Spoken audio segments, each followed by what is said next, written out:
Coming up today on this edition of the Riley King Political Show. U.S. Coast Guard seizes oil tanker near Venezuela waters.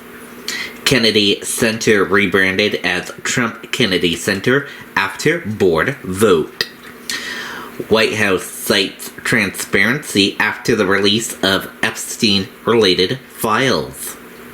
Immigration detainer issued in cab driver murder case.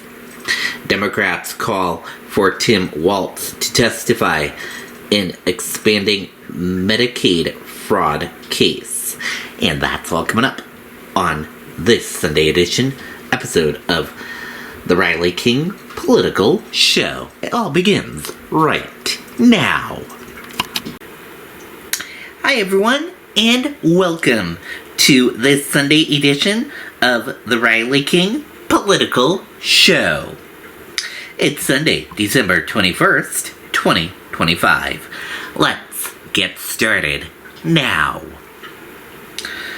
First up, U.S. Coast Guard seizes oil tanker near Venezuela waters.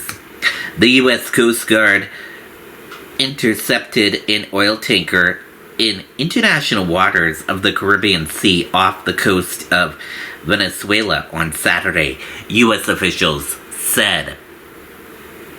Homeland Secretary Security Kristi Noem confirmed the operation in a social media post, stating that the Coast Guard, with the support of the Department of Defense, apprehended the vessel in a pre-dawn operation. According to Noem, the tanker had last docked at a port in Venezuela. Kennedy Center rebranded as Trump Kennedy Center after board vote. The John F. Kennedy Center for Performing Arts in Washington adopted a new name. The Trump Kennedy Center displayed on the exterior of the building just one day after President Donald Trump's hand-selected board approved the change. White House cites transparency after release of Epstein-Related files. The White House released a statement yesterday afternoon in response to the publication of files connected to Jeffrey Epstein, asserting that the Trump administration is the most transparent in history. Immigration detainer issued in cab driver murder case.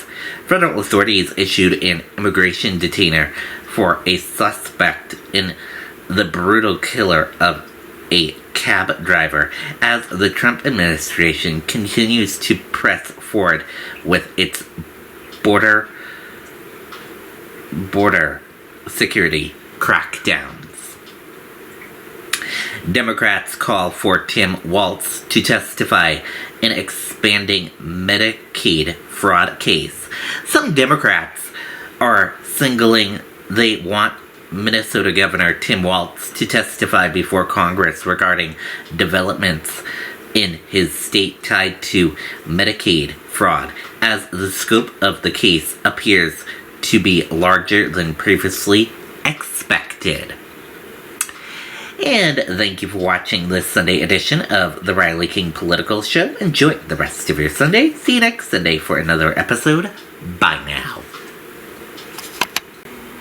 Thank you for watching the podcast. If you enjoyed watching the podcast and want to see more great podcasts, make sure you subscribe to my YouTube channel. That is Riley King YouTube channel. Make sure you subscribe and also like the video as well. Also, if you want to show your support, you can do so by going to buymeacoffee.com/RileyKing and show your support by leaving a small donation. And thank you.